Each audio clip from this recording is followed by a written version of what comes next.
Hello friends, welcome back to my YouTube channel. My name is Michelle Fondin and I'm the author of Twin Flame Romance, The Journey to Unconditional Love, available now in paperback, Kindle, and Audible books.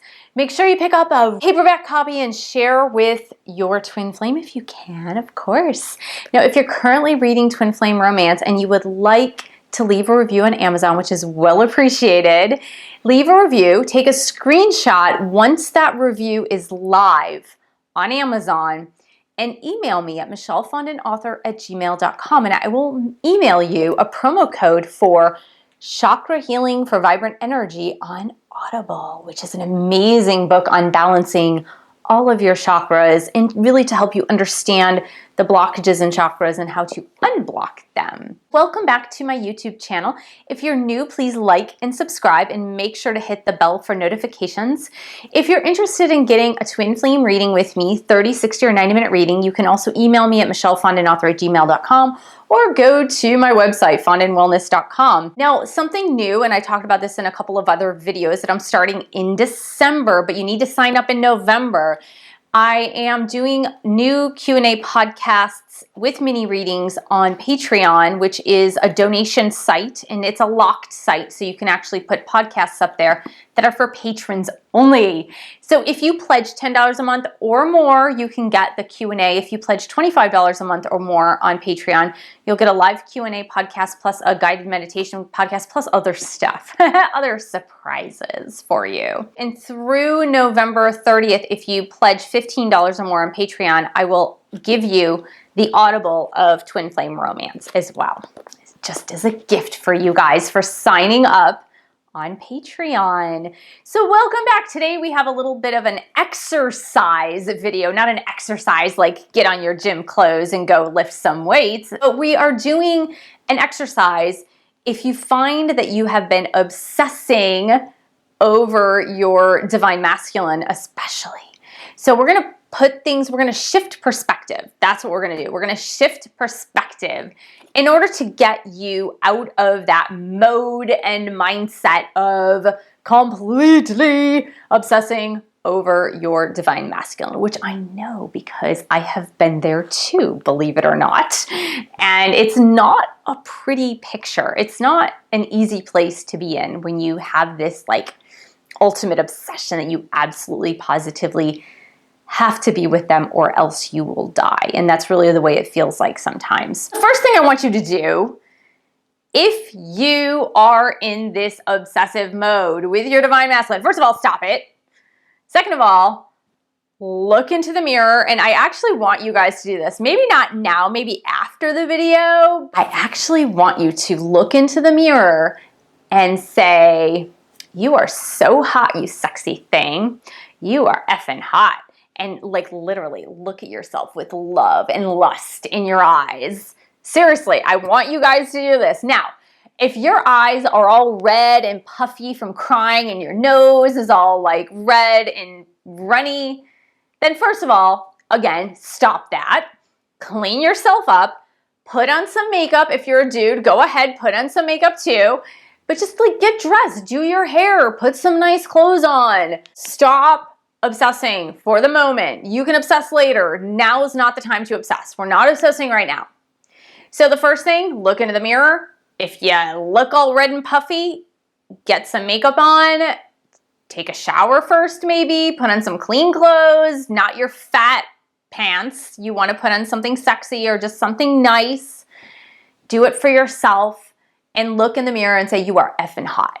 You are so effing hot. And my divine masculine is going to come to me. He's going to run to me because I am so effing hot. And I'm serious. Say this. Go ahead and say this. Next, you want to take a mirror. See, I got my mirror here. Make sure you don't have like the magnified 10 times mirror side. And I want you to look in the mirror and say like, I love you. I love you. And you look with love in your eyes to yourself. Now, that's not me. I didn't make that one up. I think it was Louise Hay, but I didn't hear Louise Hay say it. It was another writer, motivational speaker that said it, and I really can't remember who I first heard it from. But I think Louise Hay started it where she just looked in the mirror every single day at her reflection, just like said, I love you. I love you. You are the most beautiful, amazing person, and I love you. So you're going to do that to yourself. Seriously, take a mirror and be like, I love you. And do it. And seriously, you will start to feel your mood like totally uplifted. And even if you don't believe it right away, like keep that practice. Keep doing it. Like look at yourself and say, like, I'm so sexy and hot. Like seriously? My team's going to come running toward me. What am I obsessing about? What am I totally worried about? Like he or she, right? We don't know if it's a masculine or feminine in gender, but divine masculine, right? Either or. But he's going to be like running to me. Once I stop my sobbing and stop my crying and just believe that I'm so sexy and beautiful and wonderful, and how could he not want this?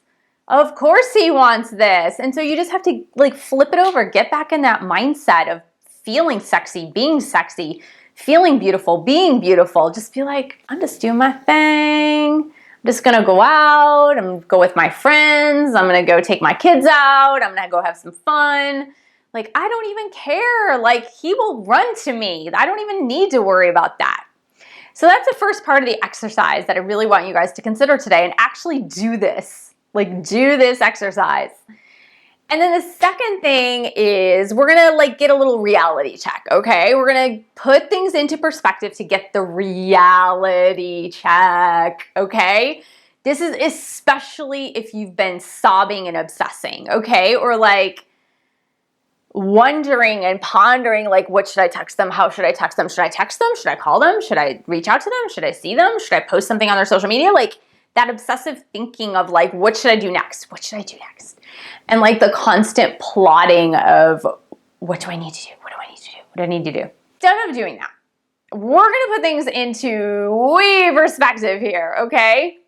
Most of us have our divine masculines on a pedestal, like way up here. They are on that pedestal and we know the intensity of the drive and the need to be with them. We understand that. We understand that like, it's something way stronger than us. Like I said, the twin flame journey chooses you. You don't choose it. The ties that you have to your twin are extremely strong. They're unbreakable. It's a driving force, really. That's what it is. It's literally a driving force.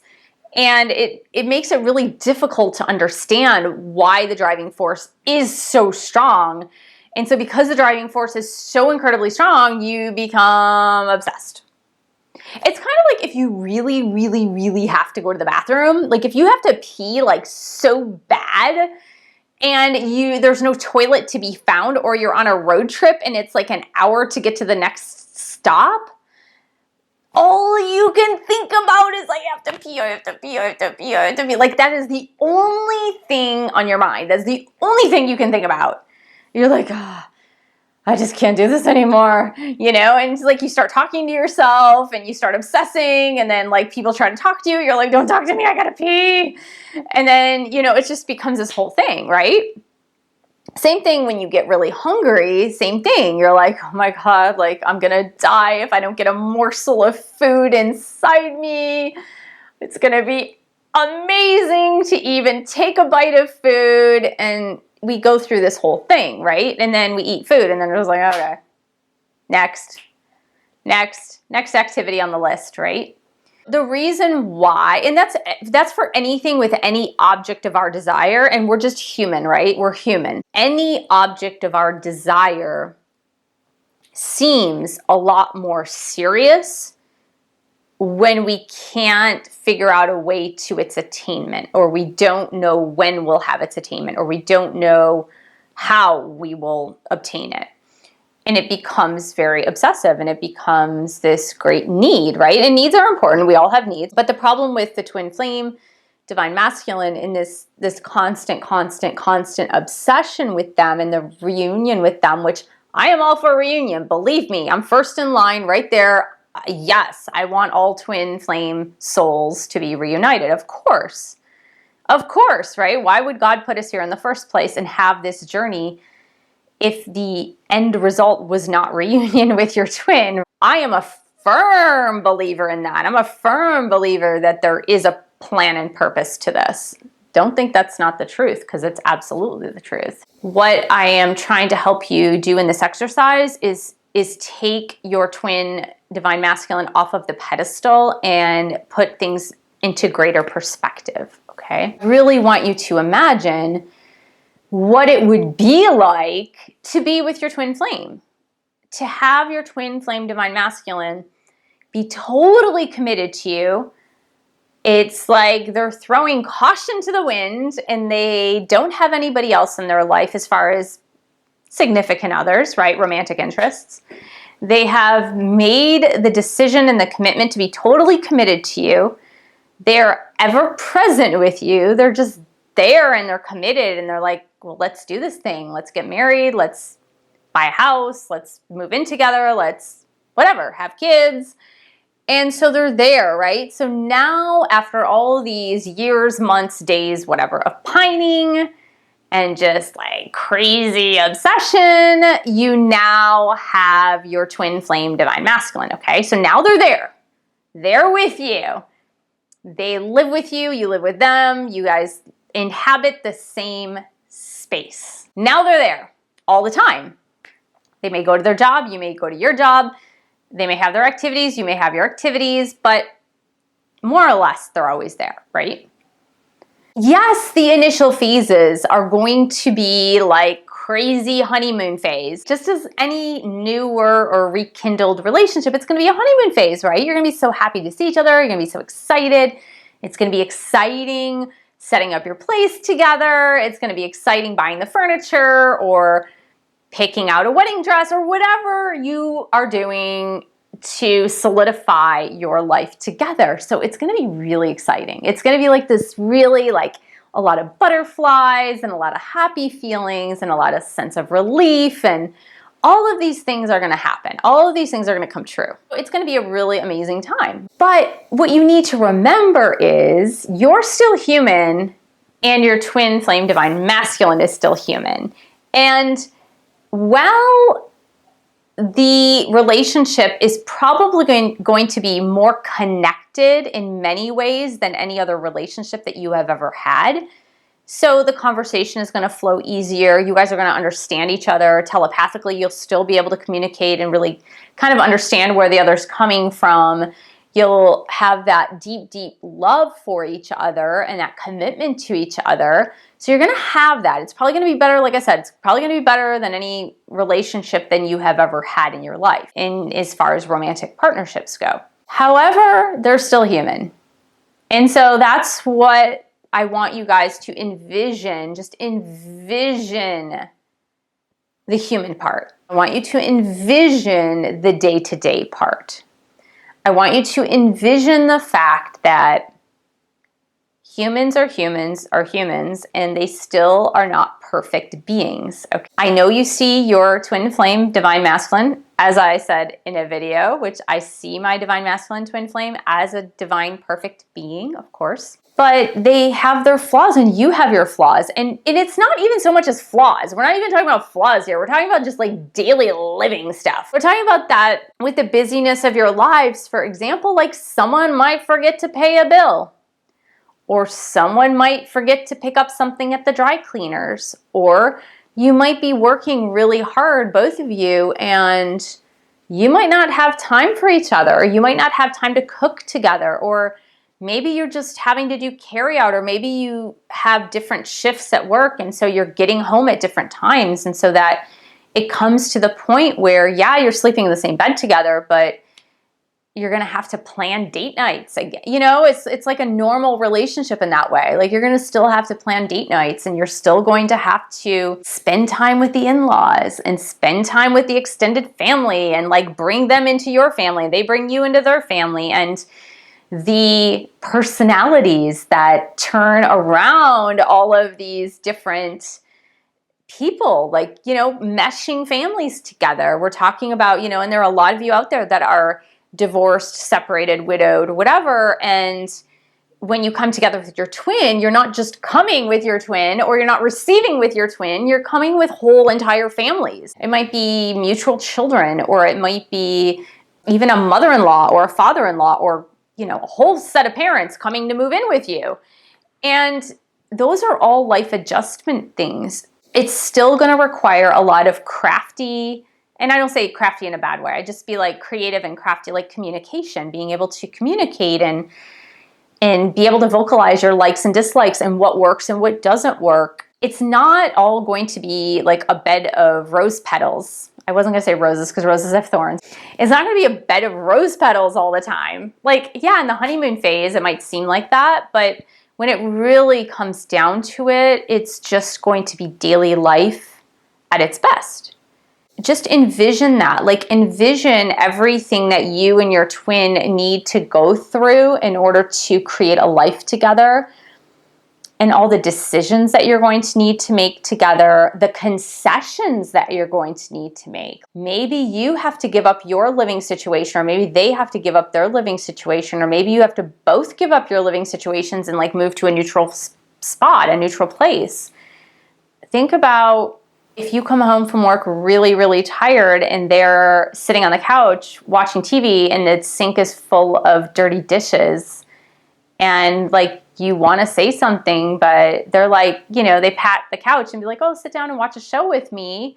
It's like you're going to watch the show with them and there's still a sink of dirty dishes that somebody has to do in the morning, right? It's just like all of these real life things, they're going to come in and they're going to be hardcore. And they're still going to fart in the bed, you guys. They're still going to stink it up. Like, you know that, right? It's not like they're going to fart flowers. There's still going to be stuff. They're going to still like, you know, some of them might be snoring at night and they snore so loud that you can't sleep and you have to move into another room. You realize this. So I hope like really thinking about the real nitty-gritty of life helps to put things into perspective for you, and like kind of take your twin off of their pedestal long enough so you can really see them as a human being, as an actual human being with flaws, and a human being with whom you're going to still have to make concessions with. You're still going to have to make some compromises with. And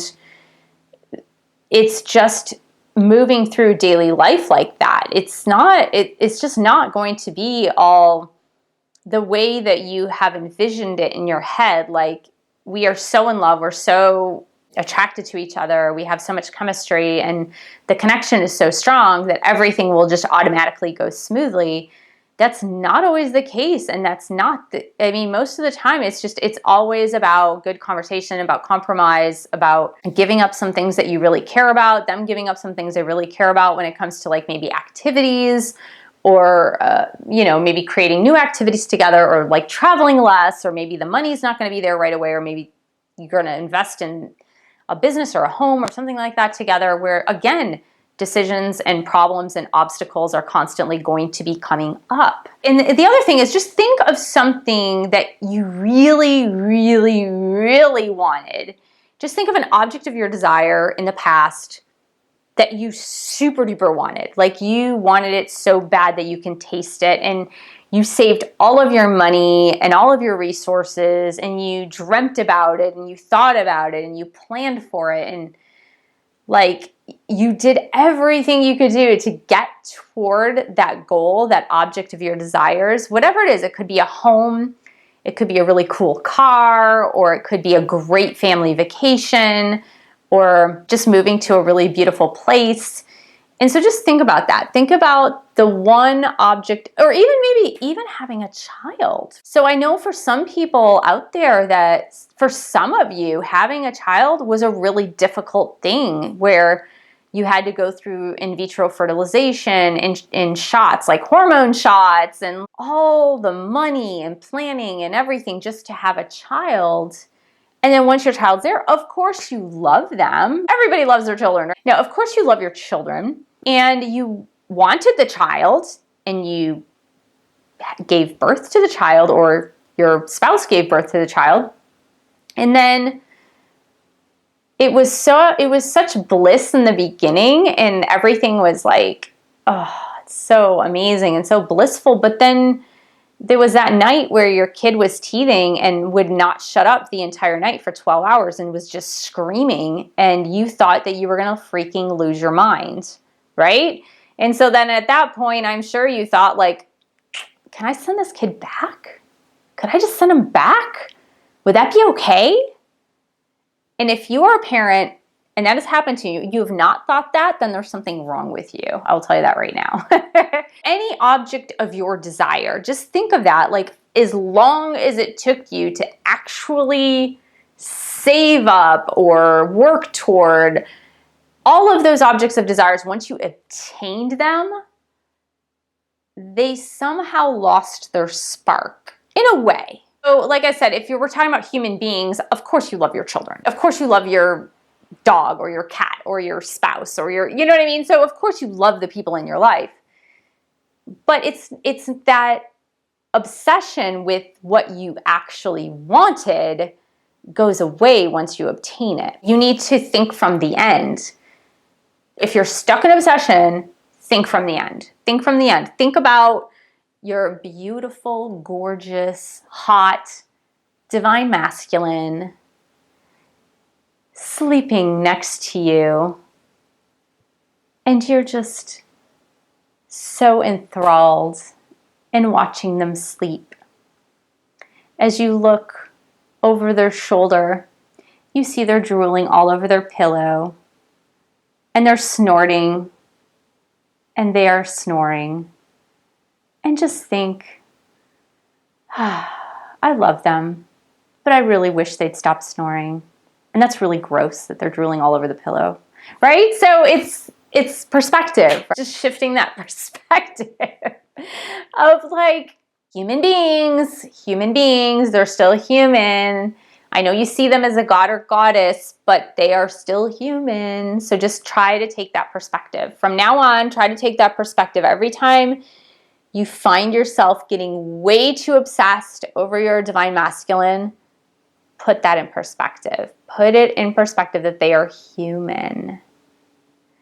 And it's maybe also, if you really think about it, it's maybe also the fact that you put them on such a pedestal that they have a hard time coming back to you because they don't feel like they really should be on that pedestal.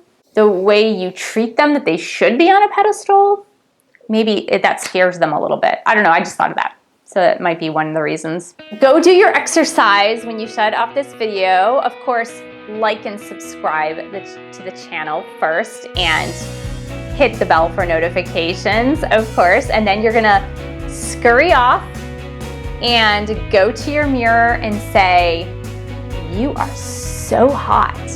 You are effing hot. You are so beautiful. Look in the mirror and say, I love you. And just keep saying that until you feel it. And then just say, divine masculine, you're gonna run to me. You are just so gonna run to me because I've got it going on. So you're gonna say that and you're gonna believe it. And you're gonna keep saying it until you believe it. So I hope this helped you today. Thank you so much for sharing this video with other twin flames, and thank you for pledging your support on Patreon. If you want to join my awesome private party podcasts, www.patreon.com/MichelleS. You can also buy a book or 2 or 3. Thanks so much for joining me. I will see you in the next video.